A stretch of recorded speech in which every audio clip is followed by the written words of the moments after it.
नमस्ते, मैं चंद्रशेखर आप सभी को मैं अपने चैनल डिलीजेंट एकेडमी में स्वागत करता हूं।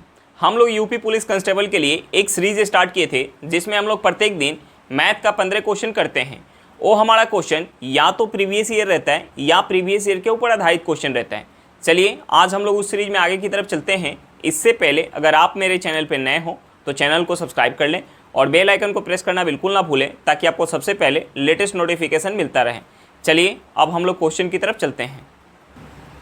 देखिए हमारा क्वेश्चन क्या दिया हुआ है। हमारा क्वेश्चन दिया, दो उम्मीदवारों के चुनाव में 10% मतदाताओं ने अपना मत नहीं दिया। दिए गए मतों में से 10% अवैध मत पाए गए। विजेता उम्मीदवार को वैध मतों का 54% प्राप्त हुआ और वह 1620 मतों से विजयी हुआ। मतदाता सूची में पंजीकृत मतदाताओं की संख्या ज्ञात करें। हमें क्या निकालना है? मतदाता सूची में पंजीकृत मतदाताओं की संख्या निकालना है। देखिए हमने मान लिया कि मतदाता सूची में पंजीकृत मतदाताओं की संख्या जो है वो 100x है, जिसमें से 10% लोगों ने वोट नहीं दिया। यानी 100x का हम 10% निकालेंगे, कितना हो जाएगा? 10x हो जाएगा। 90x लोगों ने वोट दिया। जितने लोग वोट दे रहे हैं उसमें से 10% अवैध हो जा रहा है। यानी हम इस 90 का 10% निकालेंगे, कितना हो जाएगा? 9x। 9x वोट जो है अवैध हो गया। यानी वैध कितना हो गया? 81x। जो हमारा वैध मत है उसका 54% एक उम्मीदवार को मिल रहा है और वह 1620 मतों से विजयी हो जा रहा है। यानी वैध मत कितना हो गया? 81x। इस 81x को एक उम्मीदवार को 54% मिल रहा है, 54% मिल रहा है, तो दूसरे उम्मीदवार को कितना मिल जाएगा? यानी 81x अपने आप में 100% है, एक को 54% मिल गया तो दूसरे को कितना मिलेगा? 46%। 46% जिसे 54% मिल रहा है वह जो है 1620 मतों से विजयी हो जा रहा है। और यहाँ परसेंट कितना ज़्यादा ला रहा है? यानी एक को 46% मिला और इसे 54% मिल गया, तो 54% वाला 46% से कितना ज़्यादा ला रहा है? यानी 4 + 4 कितना हो जाएगा? 8%। यानी यहाँ परसेंट में 8% से विजयी हो रहा है। यानी हम निकालेंगे अगर 81x का 8%, 81x का 8%, ये किसके बराबर हो जाएगा हमारा? ये हमारा हो जाएगा 1620 के बराबर। 81x का 8% निकालेंगे, किसके बराबर हो जाएगा? 1620 के बराबर। अगर हम इसे 81 से काटेंगे ये कितने बार में जाएगा? ये 20 बार में हमारा चला जाएगा। यानी यहाँ से हमारा आ गया x का 8%, x का 8% किसके बराबर हो गया? 20 के बराबर। यानी यहाँ से हमारा x क्या निकल के आ जाएगा? x निकल के आ जाएगा 20 × 100/8। हमें क्या चाहिए था? पंजीकृत मतदाताओं की संख्या। हमने क्या मान के रखा है? 100x। यानी 100x हम इस साइड 100 से गुना करेंगे तो उस साइड भी 100 से गुना करेंगे। यानी ये हो जाएगा 20 × 100/100 ये क्या हो जाएगा? 8 हो जाएगा। अब देखिए अगर हम इसे 4 से काट लें, 4 से ये 2 बार में जाएगा, ये 4 से 5 बार में जाएगा। अगर हम इसे 2 से काट लें तो ये 50 बार में जाएगा। यानी ये हमारा क्या हो जाएगा? यहाँ से 25 पे 000। यानी मतदाता सूची में पंजीकृत मतदाताओं की संख्या हमारा क्या निकल के आ गया? 25,000 निकल के आ गया। चलिए क्वेश्चन समझ में आ गया होगा। नेक्स्ट क्वेश्चन पे चलते हैं।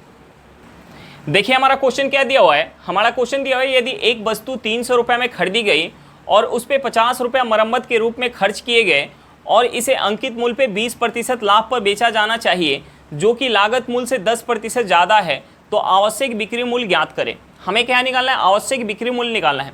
तो देखिए हम सबसे पहले लागत मूल्य निकालते हैं। सबसे पहले हम लागत मूल्य निकालते हैं। देखिए लागत मूल्य कितना है? 300 रुपये की वस्तु खरीदी गई और 50 रुपये मरम्मत पे खर्च किया गया। यानी 300 प्लस का 50, यानी लागत मूल्य कितना हो जाएगा? 350 रुपया। 350 रुपया। उसके बाद हम क्या निकालेंगे? अंकित मूल्य। उसके बाद हम निकालेंगे अंकित मूल्य। देखिए हमें क्वेश्चन में अंकित मूल्य क्या दिया हुआ है?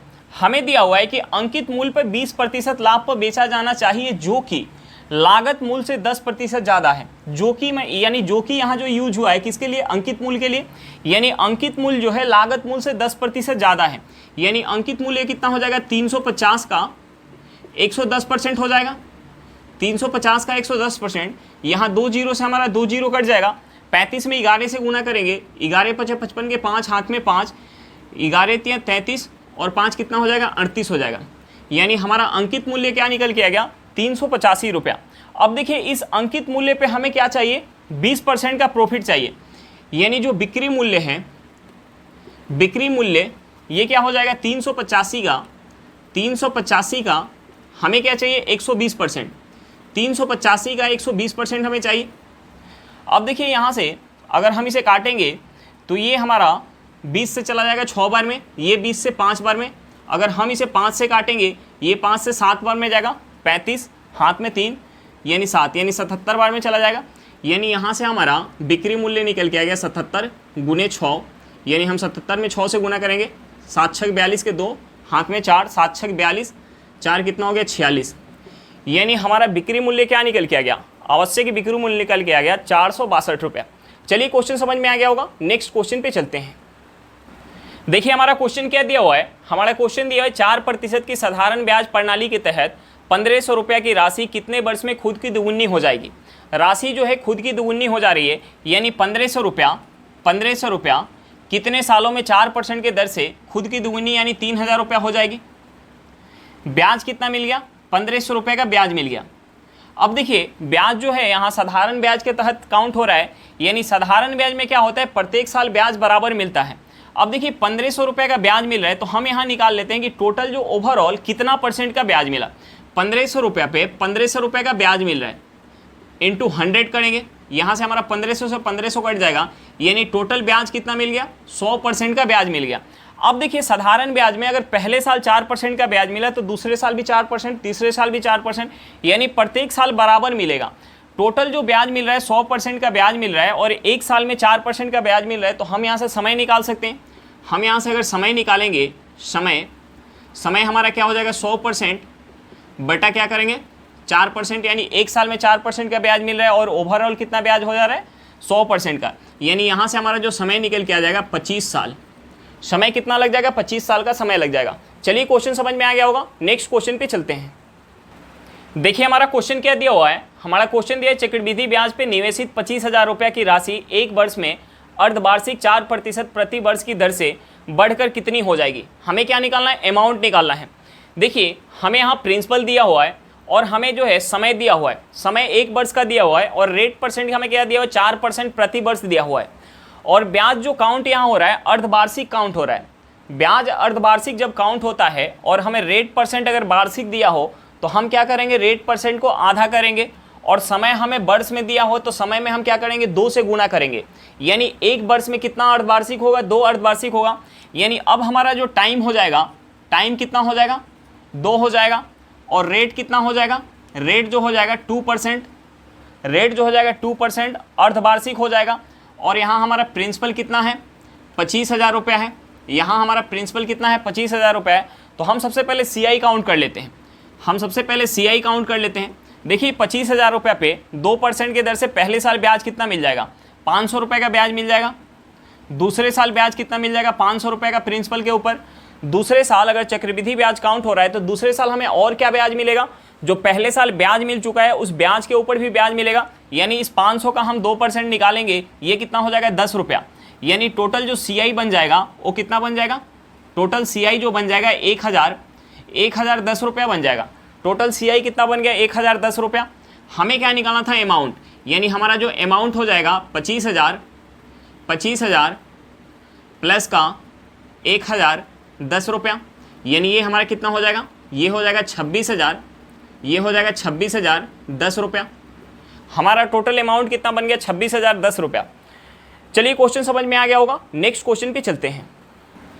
देखिए हमारा क्वेश्चन क्या दिया हुआ है, हमारा क्वेश्चन दिया है 60 आदमी एक काम को 40 दिनों में पूरा कर सकते हैं। वे एक साथ काम करना शुरू करते हैं, लेकिन हर 10 दिन बाद 5 आदमी काम छोड़ देता है। काम कितने दिनों में पूरा हो पाएगा। तो देखिए हम सबसे पहले क्या करते हैं, टोटल वर्क निकालते हैं। सबसे पहले हम टोटल वर्क निकालते हैं, यानी कुल काम निकालते हैं। कुल काम हमारा क्या हो जाएगा, हमें दिया है 60 आदमी 40 दिनों में काम को पूरा करता है।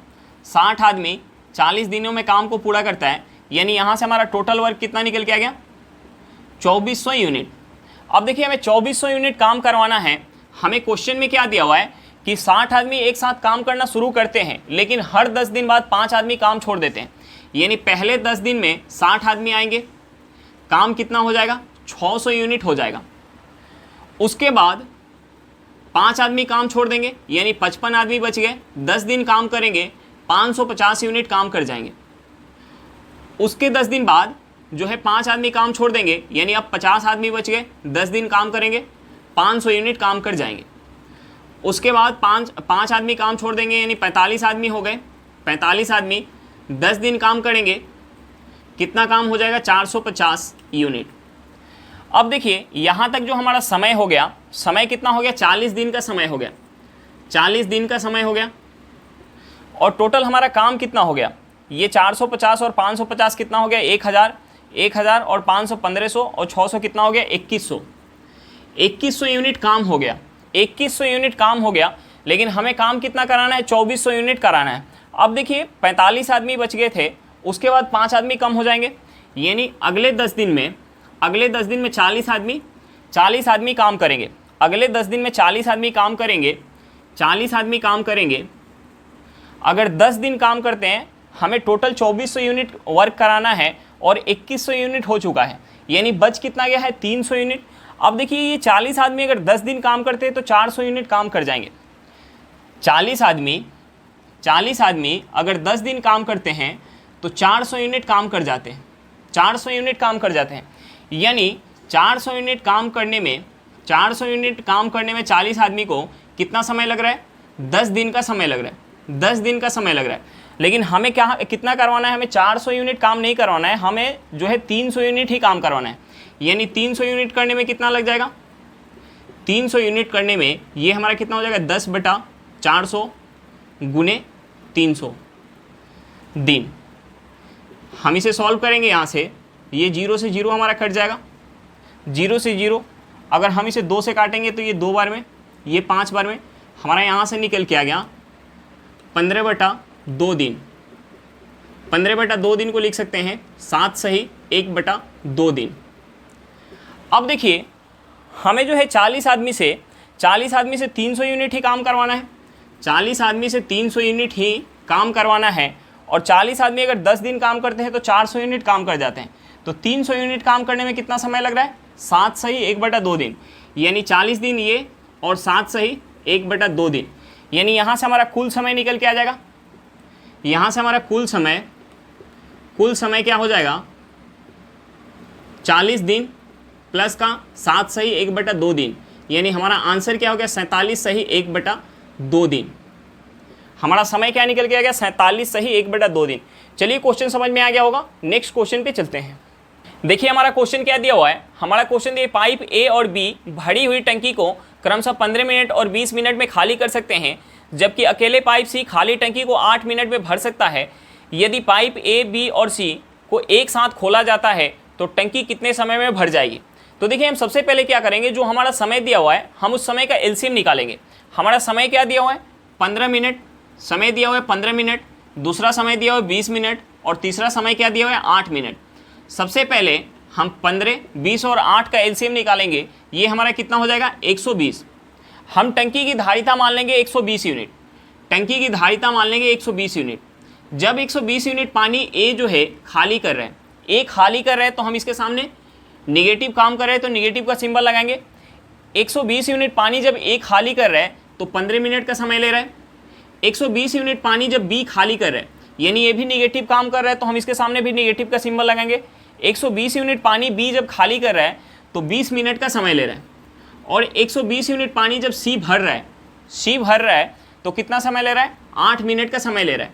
अब देखिए ए जो है 15 मिनट में 120 यूनिट पानी खाली कर रहा है तो 1 मिनट में कितना खाली कर रहा होगा? 1 मिनट में 8 यूनिट खाली कर रहा होगा। बी जो है 20 मिनट में 120 यूनिट पानी खाली कर रहा है तो 1 मिनट में कितना खाली कर रहा होगा? 6 यूनिट। सी जो है 8 मिनट में 120 यूनिट पानी भर रहा है तो 1 मिनट में कितना भर रहा होगा? 15 यूनिट। अब देखिए यहाँ से तीनों का इफिशियंसी निकल के आ गया।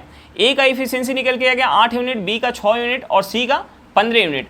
अगर तीनों पाइप को एक साथ खोला जाए, यानी माइनस का ए, माइनस का बी और प्लस का सी। माइनस का क्यों हम लगा रहे हैं? क्योंकि ए जो है खाली करने वाला पाइप है, बी खाली करने वाला पाइप है और सी जो है भरने वाला पाइप है। अब देखिए अगर तीनों को एक साथ खोला जाए तो ए जो है 1 मिनट में 8 यूनिट पानी खाली करेगा, बी जो है 1 मिनट में 6 यूनिट पानी खाली करेगा और सी जो है 1 मिनट में 15 यूनिट पानी भरेगा। यानी तीनों मिलके एक साथ कितना पानी भर पाएंगे टंकी के अंदर? हम अगर 8 और 6 को ऐड करेंगे कितना हो जाएगा? ये 14, माइनस का 14, ये प्लस का 15, ये हमारा कितना हो जाएगा? 1 यूनिट पानी जा पाएगा, 1 मिनट में 1 यूनिट पानी जा पाएगा। अब देखिए अगर तीनों मिलके भरेंगे यानी माइनस ए, माइनस बी और प्लस का सी, अगर तीनों मिल के भरेंगे 120 यूनिट पानी और 1 मिनट में 1 यूनिट पानी भर पा रहे हैं, यानी समय कितना लग जाएगा 120 मिनट। समय कितना लग जाएगा 120 मिनट, या हम इसे लिख सकते हैं 2 घंटा।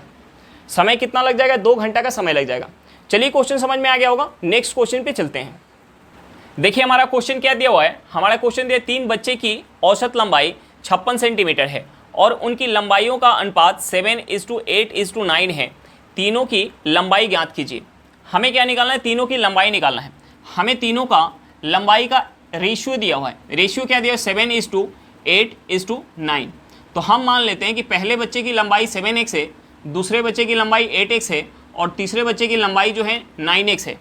तो हम यहाँ से औसत निकाल सकते हैं। हम यहाँ से औसत निकालेंगे 7x प्लस का 8x प्लस का 9x बटे 3। ये किसके बराबर आएगा, ये आ जाएगा हमारा 56 सेंटीमीटर के बराबर। अब देखिए हम यहाँ से ऐड करेंगे 8 7 15, 15 9 कितना हो जाएगा 24, यानी हमारा हो गया 24x इक्वल टू, हम इस 3 से उस साइड गुना कर लेते हैं, यानी ये हो जाएगा 56 गुने 3। यहाँ से हमारा x क्या हो जाएगा, x हो जाएगा 56 गुने 3 बटा 24। अब देखिए हम इसे 3 से काटेंगे, 24 को ये 8 बार में जाएगा। हम 8 से इसे काटेंगे, 56 कितने बार में जाएगा 7 बार में, यानी यहाँ से हमारा x इक्वल टू क्या निकल के आ गया, यहाँ से हमारा x इक्वल टू निकल के आ गया 7 सेंटीमीटर। x क्या निकल के आ गया 7 सेंटीमीटर। अब देखिए हमारा x निकल के आ गया, यानी अगर हम x के जगह ये वैल्यू पुट करेंगे 7 तो हमारा तीनों का अलग अलग निकल के आ जाएगा। यानी तीनों का अलग अलग क्या है लंबाई, 7x है, 8x है और 9x है। और x बराबर हमारा क्या निकल के आ गया 7 सेंटीमीटर, यानी यहाँ से हो जाएगा 7 में 7 से करेंगे कितना हो जाएगा 49 सेंटीमीटर। ये हमारा कितना हो जाएगा 56 सेंटीमीटर, 56 सेंटीमीटर और ये कितना हो जाएगा 63 सेंटीमीटर। तीनों का अलग अलग लंबाई हमारा निकल के आ गया। पहले बच्चे की लंबाई 49 सेंटीमीटर, दूसरे की 56 सेंटीमीटर और तीसरे की 63 सेंटीमीटर। चलिए क्वेश्चन समझ में आ गया होगा, नेक्स्ट क्वेश्चन पे चलते हैं। देखिए हमारा क्वेश्चन क्या दिया हुआ है, हमारा क्वेश्चन दिया 7800 रुपये की राशि को ए, बी और सी में इस प्रकार विभाजित किया जाता है कि बी का हिस्सा ए के हिस्से का 1/3 है और सी का हिस्सा बी के हिस्से से 20% अधिक है, तो ए का हिस्सा ज्ञात करें। हमें क्या निकालना है, ए का हिस्सा निकालना है। देखिए अगर हम 20% को फ्रैक्शन में लिखेंगे, 20% को अगर हम फ्रैक्शन में लिखेंगे तो क्या हो जाएगा 1/5। अब देखिए हम सबसे पहले ए बी सी का हिस्से का रेशियो निकालते हैं, A:B:C। हमें क्वेश्चन में दिया हुआ है बी का हिस्सा जो है ए के हिस्से का 1/3 है, यानी ए का हिस्सा अगर 3 यूनिट होगा तो इसका 1/3 कितना हो जाएगा 1 हो जाएगा। और हमें दूसरा क्या दिया हुआ है, सी का हिस्सा बी के हिस्से से 20% अधिक है, यानी अगर बी का हिस्सा अगर 5 यूनिट होगा तो 20% अधिक, यानी 5 पे 1 अधिक कितना हो जाएगा 6 हो जाएगा। यानी बी का अगर 5 यूनिट होगा तो सी का कितना हो जाएगा 6 हो जाएगा। अब देखिए हम यहाँ से ए बी सी का रेशियो निकाल सकते हैं, ये हमारा क्या हो जाएगा 15:5:6। अब देखिए ए को जो है उस राशि में से 15 यूनिट मिल रहा है, तो बी को कितना मिल रहा है 5 यूनिट और सी को कितना मिल रहा है 6 यूनिट। हम यहाँ से टोटल को ऐड करेंगे, यानी 15 + 5 20 + 6 कितना हो गया 26। टोटल हमारा यहाँ क्या निकल के आ गया राशि 26 यूनिट निकल के आ गया। टोटल यहाँ 26 यूनिट निकल के आ गया, लेकिन हमें क्वेश्चन में टोटल राशि कितना दिया हुआ है 7800 रुपया दिया हुआ है। हमें क्वेश्चन में टोटल दिया हुआ है 7800 रुपया, यानी हम यहाँ से 1 यूनिट निकालेंगे, ये 26 यहाँ क्या होता है 78, यानी 1 यूनिट हमारा निकल के आ गया 300 रुपया। 1 यूनिट हमारा क्या निकल के आ गया 300 रुपया। हमें क्या निकालना था ए का हिस्सा, यानी हमें 15 यूनिट का वैल्यू निकालना है। ए का हिस्सा क्या है 15 यूनिट, 15 यूनिट का हम वैल्यू निकालेंगे, ये हमारा क्या हो जाएगा 4500 रुपया। ए का हिस्सा हमारा क्या निकल के आ गया 4500 रुपये निकल के आ गया। चलिए क्वेश्चन समझ में आ गया होगा, नेक्स्ट क्वेश्चन पे चलते हैं। देखिए हमारा क्वेश्चन क्या दिया हुआ है, हमारा क्वेश्चन दिया मोहन और सोहन ने एक संपत्ति में क्रमशः 3000 और 4000 रुपये का निवेश किया और 6 महीने के बाद सोहन ने निवेश की गई अपनी राशि निकाल ली। यदि वर्ष के अंत में उनका लाभ 540 रुपया है तो मोहन द्वारा अर्जित लाभ कितना होगा।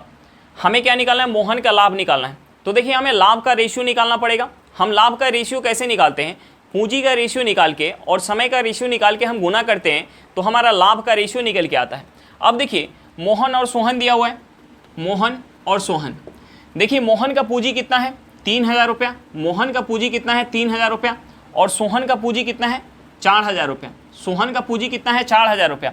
अब देखिए हमें क्वेश्चन में क्या दिया हुआ है, हमें क्वेश्चन में दिया 6 महीना के बाद सोहन ने निवेश की गई अपनी राशि निकाल ली, यानी सोहन ने अपनी पूंजी 6 महीने के लिए लगाई और वर्ष के अंत में 540 रुपये का लाभ हो रहा है, यानी मोहन का जो पूंजी था वो पूरे 12 महीने के लिए लगा है। अब देखिए हम यहाँ से 3 जीरो से 3 जीरो काट सकते हैं, हम इसे 6 से काटेंगे ये 2 बार में जाएगा, हम इसे 2 से काटेंगे ये 2 बार में चला जाएगा, यानी यहाँ से हमारा रेशियो निकल के आ गया 3:2। रेशियो क्या निकल के आ गया 3:2, यानी मोहन को अगर 3 यूनिट का लाभ हुआ होगा तो सोहन को लाभ में से कितना मिला होगा 2 यूनिट, यानी टोटल लाभ कितना हो गया 5 यूनिट। टोटल जो लाभ हो गया 5 यूनिट और हमें क्वेश्चन में टोटल लाभ कितना दिया हो 540 रुपया, यानी 1 यूनिट किसके बराबर हो जाएगा 1 यूनिट। हम इसे 5 से भाग देंगे एक बार में 0 8 बार में, तो हमें क्या निकालना है, हमें निकालना है मोहन का लाभ, मोहन द्वारा अर्जित लाभ, यानी 3 यूनिट का वैल्यू निकालना है। हम इसमें 3 से गुणा करेंगे, ये हो जाएगा 24 के 4 हाथ में 2 यानी 2, ये कितना हो जाएगा 3, यानी मोहन द्वारा अर्जित लाभ हमारा क्या निकल के आ गया 324 रुपया। चलिए क्वेश्चन समझ में आ गया होगा, नेक्स्ट क्वेश्चन पे चलते हैं। देखिए हमारा क्वेश्चन क्या दिया हुआ है, हमारा क्वेश्चन दिया है 2 संख्याओं का महत्तम समापवर्तक और लघुत्तम समापवर्त्य क्रमशः 2 और 60 है। यदि उन संख्याओं में से एक दूसरी की तुलना में 14 अधिक है तो छोटी संख्या ज्ञात करें। तो देखिए हमने मान लिया कि एक जो संख्या है वो 1 से, एक संख्या 1 से, और हमें दिया हुआ है कि एक जो संख्या है दूसरी की तुलना में 14 अधिक है, यानी दूसरी संख्या क्या हो जाएगी x प्लस का 14 हो जाएगी। अब देखिए हमें दोनों संख्या पता चल गया और हमें क्वेश्चन में एलसीएम और एचसीएफ दिया हुआ है, तो हमारा एक कंसेप्ट होता है एलसीएम गुने एचसीएफ इक्वल टू पहली संख्या गुने दूसरी संख्या। अब देखिए हमें एलसीएम और एचसीएफ दिया हुआ है, हमारा एलसीएम कितना है, हमारा एलसीएम जो है वो 60 है, एलसीएम कितना है 60 है, और एचसीएफ कितना है 2 है। पहली संख्या हमारी क्या हो गई x और दूसरी संख्या क्या x प्लस का 14। अब देखिए अगर हम यहाँ से इसे सॉल्व करेंगे तो ये हमारा द्विघात समीकरण बन जाएगा। तो हम x का यहाँ वैल्यू सोच लेते हैं कि हम x के जगह क्या रखें, कि अगर हम 60 में 2 से गुना करेंगे तो कितना हो जाएगा 120, यानी हम यहाँ x के जगह क्या रखें कि 120 के बराबर आ जाए। तो हम यहाँ x बराबर पुट कर सकते हैं हम यहाँ x इक्वल टू 6। अगर x के जगह हम 6 रख दें तो ये हमारा क्या हो जाएगा 6 प्लस 14 कितना हो जाएगा 20 हो जाएगा। 20 में हम 6 से गुना करेंगे तो हमारा क्या निकल के आ जाएगा 120 निकल के आ जाएगा, यानी हमारा x क्या निकल के आ गया 6 निकल के आ गया। यानी एक संख्या जो हो जाएगी, एक संख्या 6 हो जाएगी और दूसरी कितनी हो जाएगी 6 प्लस का 14 यानी 20। हमसे क्या पूछ रहा था छोटी संख्या, यानी छोटी संख्या हमारा आंसर क्या निकल के आ गया 6 निकल के आ गया। चलिए क्वेश्चन समझ में आ गया होगा, नेक्स्ट क्वेश्चन पे चलते हैं।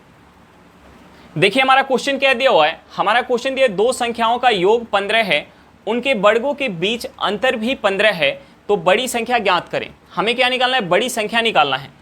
देखिए हमने मान लिया कि 2 संख्या a और b है, हमें दिया हुआ है a plus B equal to 15 और हमें दिया हुआ है a स्क्वायर, हमने यहाँ a को बड़ी मान लिया और b को छोटी, यानी a स्क्वायर माइनस का b स्क्वायर इक्वल टू हमें क्वेश्चन में दिया हुआ है 15। तो देखिए हम इसे क्या लिख सकते हैं, हम इसे लिख सकते हैं a minus B into A plus B equal to 15। अब देखिए हमें a प्लस बी का वैल्यू पता है कि 15 है, यानी a minus B into 15 equal to 15। अब देखिए यहाँ से 15 से 15 कट गया, हमारा a माइनस बी क्या निकल के आ गया, a माइनस बी निकल के आ गया 1। अब देखिए हमें a प्लस बी पता है, a प्लस बी पता है 15 है, a माइनस बी हमारा निकल के आ गया है 1। तो हम यहाँ से संख्या निकाल सकते हैं, यानी अगर हम इन दोनों को ऐड करेंगे तो हमारा b से b कट जाएगा, ये 2a किसके बराबर हो गया 16 के बराबर, यानी a हमारा क्या निकल के आ गया 8। हमें क्या निकालना, बड़ी संख्या निकालना है, हमें बड़ी संख्या निकालना है। हमने a को यहाँ बड़ी मान के रखा है, यानी हमारा आंसर क्या निकल के आ गया 8 निकल के आ गया। चलिए क्वेश्चन समझ में आ गया होगा, नेक्स्ट क्वेश्चन पे चलते हैं। देखिए हमारा क्वेश्चन क्या दिया हुआ है, हमारा क्वेश्चन दिया हुआ है यदि किसी लंबवृत्तीय शंकु की ऊंचाई 24 मीटर और इसकी तिर्यक ऊंचाई 30 मीटर है तो इसके वक्र पृष्ठीय क्षेत्रफल कितना होगा। हमें क्या निकालना है, शंकु का वक्र पृष्ठीय क्षेत्रफल निकालना है। तो देखिए शंकु के वक्र पृष्ठीय क्षेत्रफल का फॉर्मूला क्या होता है, वक्र पृष्ठीय क्षेत्रफल का फॉर्मूला होता है पाई आर एल। अब देखिए हमें एल पता है, यानी तिर्यक ऊंचाई पता है, तिर्यक ऊंचाई हमें क्वेश्चन में दिया हुआ है 30 मीटर, हमें रेडियस नहीं पता है, तो हमें सबसे पहले रेडियस निकालना पड़ेगा। अब देखिए इस शंकु के अंदर हमें क्या दिया हुआ है, हमें तिर्यक ऊंचाई दिया हुआ है, हमें ऊंचाई दिया हुआ है, हमें तिर्यक ऊंचाई दिया हुआ है और ऊंचाई दिया हुआ है। ऊंचाई हमारा कितना दिया हुआ है? ऊंचाई हमारा दिया हुआ है 24 मीटर। ऊंचाई कितना है? 24 मीटर है। और हमें तिर्यक ऊंचाई कितना दिया हुआ है? 30 मीटर दिया हुआ है। हमें रेडियस निकालना है। तो देखिए हम यहाँ से पाइथागोरस लगा के रेडियस निकाल सकते हैं, या हमें ट्रिपलेट पता हो, एक हमारा छोटा सा ट्रिपलेट होता है, छोटा सा हमारा एक ट्रिपलेट होता है 3, 4, 5। देखिए अगर हम किसी भी ट्रिपलेट में अगर किसी भी संख्या से गुना करते हैं तो जो हमारी संख्या निकल के आती है वो भी क्या होती है? आपस में ट्रिपलेट होती है। तो देखिए अगर हम इस 3, 4, 5 में अगर हम 6 से गुना कर दें तो हमारा क्या निकल के आएगा? 6 × 30, 6 × 24, यानी यहाँ से हमारा रेडियस क्या निकल के आ गया? रेडियस निकल के आ गया 18 मीटर। अब देखिए हमें शंकु का रेडियस पता चल गया, हमें शंकु का रेडियस पता चल गया। ये हमारा कितना हो जाएगा? पाई। आर हमारा कितना है? 18 और एल हमारा कितना है? 30 है। यानी यहाँ से हमारा क्या निकल के आ जाएगा? हम गुना कर लेंगे 18 में 30 से, ये कितना हो जाएगा? 540 पाई। ये हमारा क्या हो जाएगा? 540 पाई मीटर स्क्वायर। हमारा क्या हो जाएगा? 540 पाई मीटर स्क्वायर। वक्र पृष्ठीय क्षेत्रफल क्या निकल के आ गया? 540 पाई मीटर स्क्वायर। चलिए क्वेश्चन समझ में आ गया होगा। नेक्स्ट क्वेश्चन पे चलते हैं। देखिए हमारा क्वेश्चन क्या दिया हुआ है? हमारा क्वेश्चन दिया है एक आदमी 5 घंटे में एक यात्रा पूरी करता है। वह यात्रा के पहले आधे भाग को 21 किलोमीटर पर घंटा की गति से और दूसरे आधे भाग को 24 किलोमीटर पर घंटा की गति से यात्रा करता है, तो यात्रा की कुल दूरी ज्ञात करें। देखिए हमें क्वेश्चन में दिया हुआ है पहले आधे भाग को 21 किलोमीटर पर घंटा की गति से और दूसरे आधे भाग को 24 किलोमीटर पर घंटा की गति से, यानी जितना दूरी 21 किलोमीटर पर घंटा की गति से जा रहा है उतना ही दूरी 24 किलोमीटर पर घंटा की गति से जा रहा है, यानी दूरी बराबर है। जब हमारा दूरी बराबर होता है तो एक हमारा कंसेप्ट होता है कि जो हमारा स्पीड का रेशियो होगा उसका अपोजिट क्या होगा? टाइम का रेशियो होगा। तो देखिए हमें टोटल टाइम दिया हुआ है, अगर हम यहाँ से टाइम का रेशियो निकाल लें कि 21 किलोमीटर पर घंटा की स्पीड से कितना समय तक चला है और 24 किलोमीटर पर घंटा की स्पीड से कितना समय तक चला है, अगर हम यहाँ से टाइम का रेशियो निकाल लें तो हमारा टोटल टाइम दिया हुआ है, तो हम दोनों का अलग अलग टाइम बता पाएंगे, तो हम वहाँ से टोटल दूरी निकाल पाएंगे। तो हम सबसे पहले क्या निकालते हैं? सबसे पहले हम स्पीड का रेशियो निकालते हैं। हम स्पीड का रेशियो निकालेंगे और इसका अपोजिट हमारा क्या हो जाएगा? टाइम का रेशियो हो जाएगा। क्यों होगा? क्योंकि दूरी बराबर है। जितना दूरी 21 किलोमीटर पर घंटा के स्पीड से जा रहा है उतना ही दूरी 24 किलोमीटर पर घंटा के स्पीड से जा रहा है। इसीलिए जो हमारा स्पीड का रेशियो होगा, स्पीड का रेशियो क्या हो जाएगा? 21/24। हम इसे काटेंगे 3 से, ये 3 से जाएगा 7 बार में, ये 3 से जाएगा 8 बार में, यानी यहाँ से टाइम का रेशियो इसका अपोजिट हो जाएगा 8/7। यानी 21 किलोमीटर पर घंटा के स्पीड से अगर 8 यूनिट समय के लिए चल रहा है तो 24 किलोमीटर पर घंटा के स्पीड से कितना चल रहा है? 7 यूनिट समय के लिए चल रहा है। अब देखिए हमारा यहाँ से टोटल समय कितना हो गया? 8 + का 7 कितना हो गया? 15 यूनिट। लेकिन हमें क्वेश्चन में टोटल समय दिया हुआ है यात्रा का 5 घंटा का, यानी 15 यूनिट किसके बराबर हो गया? 5 घंटा के बराबर हो गया। तो यहाँ से हम 1 यूनिट निकाल सकते हैं। 1 यूनिट किसके बराबर हो जाएगा? 5/15 घंटा के बराबर। अगर हम किसी एक का समय निकाल लें और उसके स्पीड से गुना करेंगे तो हमारा आधा दूरी निकल के आएगा, और उस दूरी में हम 2 से गुना कर देंगे तो हमारा टोटल दूरी निकल के आ जाएगा। तो हम किसी एक का समय निकाल लेते हैं। हम यहाँ से 8 यूनिट निकाल लेते हैं। 8 यूनिट इसके बराबर हो जाएगा। हम इसे 5 से काटेंगे यानी 3 बार में जाएगा, यानी 8 यूनिट हमारे निकल के आ जाएगा 8/3 घंटा। 8 यूनिट क्या निकल के आ गया? 8/3 घंटा। अब देखिए हमने निकाल लिया 21 किलोमीटर पर घंटा की स्पीड से जाता तो कितना समय लगता? आधा दूरी जाने में कितना समय लग रहा है? 8/3 घंटा। यानी हमें जो है स्पीड पता चल गया 21 किलोमीटर पर घंटा, और हमें समय पता चल गया 8/3 घंटा। 21 किलोमीटर पर घंटा के स्पीड से 8/3 घंटा में आधा दूरी जा रहा है, यानी जो ये हमारा दूरी निकल के आएगा, यहाँ से स्पीड में हम समय से गुना करेंगे तो हमारा दूरी निकल के आएगा। जो हमारा दूरी निकल के आएगा वो आधा दूरी होगा, और हमें यात्रा का कुल दूरी निकालना है तो हम इसमें 2 से गुना कर लेंगे। तो हम सबसे पहले आधा दूरी निकाल लेते हैं। हम इसे काटेंगे, ये 7 बार में जाएगा, यानी यहाँ से हमारा निकल के आ गया 56 किलोमीटर। 8 × 7 = 56, यानी आधा दूरी हमारा निकल के आ गया 56 किलोमीटर। यानी यहाँ से हमारा कुल दूरी क्या हो जाएगा? कुल दूरी इक्वल टू 2 × 56, ये हमारा क्या हो जाएगा? 112 किलोमीटर। कुल दूरी हमारा क्या निकल के आ गया? 112 किलोमीटर। चलिए क्वेश्चन समझ में आ गया होगा। नेक्स्ट क्वेश्चन पे चलते हैं। देखिए हमारा क्वेश्चन क्या दिया हुआ है, हमारा क्वेश्चन दिया है एक नाव शांत जल में 13 किलोमीटर पर घंटा की गति से यात्रा कर सकती है। यदि धारा की गति 4 किलोमीटर पर घंटा है तो नाव को धारा के अनुकूल 68 किलोमीटर जाने में लगने वाला समय ज्ञात करें। देखिए जब नाव धारा के अनुकूल जाती है तो वहाँ क्या होता है, नाव और धारा का स्पीड ऐड होता है।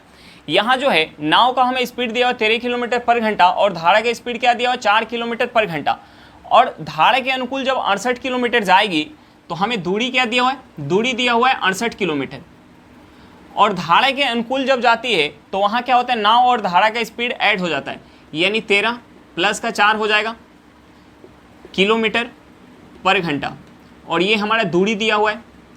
देखिए हम दूरी में अगर स्पीड से भाग देंगे तो हमारा समय निकल के आ जाएगा, ये हमारा हो जाएगा यहाँ से 68 किलोमीटर और ये क्या हो जाएगा 17 किलोमीटर पर घंटा। अब देखिए हम इसे 17 से काटेंगे, ये क्या निकल के आ जाएगा 4, यानी हमारा यहाँ से समय क्या निकल के आ गया 4 घंटा समय निकल के आ गया। यानी धारा के अनुकूल 68 किलोमीटर जाने में नाव को कितना समय लगेगा, 4 घंटा का समय लगेगा। चलिए क्वेश्चन समझ में आ गया होगा, नेक्स्ट क्वेश्चन पे चलते हैं। देखिए हमारा क्वेश्चन क्या दिया हुआ है, हमारा क्वेश्चन दिया हुआ है यदि a गुने b इक्वल टू 12 और a बटा b इक्वल टू 3 हो तो a और b का मान ज्ञात करें। हमें क्या निकालना है, a और b का मान निकालना है। देखिए हम यहाँ से हमें दो इक्वेशन दिया हुआ है, हमें दिया हुआ है a गुने b इक्वल टू हमें क्या दिया हुआ 12 दिया हुआ है, और हमें दूसरा जो इक्वेशन दिया हुआ है a बटा b इक्वल टू हमें क्या दिया हुआ है 3 दिया हुआ है। तो देखिए हम यहाँ से लिख सकते हैं a इक्वल टू b गुने 3, हम यहाँ से लिख सकते हैं a इक्वल टू b गुने 3। अब देखिए हम इस a का वैल्यू हम इसमें पुट कर लेते हैं, ये हमारा पहला इक्वेशन था और ये हमारा दूसरा इक्वेशन बन गया। अब देखिए हम पहले इक्वेशन में यहाँ से हम a का वैल्यू पुट कर लेते हैं, तो हमारा यहाँ से क्या हो जाएगा, यहाँ से हमारा हो जाएगा ये हो जाएगा b गुने 3 गुने b इक्वल टू ये क्या हो जाएगा 12। अब देखिए हम इस 3 से काटेंगे, ये 4 बार में जाएगा, यानी हमारा b स्क्वायर क्या निकल के आ गया 4 निकल के आ गया, तो हमारा b क्या हो जाएगा 2 हो जाएगा। अब देखिए हमारा b निकल के आ गया, b हमारा 2 निकल के आ गया, तो हम किसी एक में पुट कर लेंगे तो हमारा a का वैल्यू निकल के आ जाएगा। अगर हम b बराबर यहाँ 2 पुट कर लेंगे तो हमारा a क्या हो जाएगा 6 हो जाएगा, यानी यहाँ से a इक्वल टू हमारा क्या निकल गया 6 और b इक्वल टू क्या निकल के आ गया 2 निकल के आ गया। हमारा आंसर क्या निकल के आ गया a इक्वल टू 6 और b इक्वल टू 2। चलिए क्वेश्चन समझ में आ गया होगा। आज के लिए इतना ही, फिर मिलते हैं नेक्स्ट क्लास में। अगर क्लास अच्छा लगे तो क्लास को लाइक करिएगा, अगर आप मेरे चैनल पर नए हो तो चैनल को सब्सक्राइब करिएगा और क्लास को अपने दोस्तों के साथ शेयर करना बिल्कुल मत भूलिएगा। चलिए बाय बाय।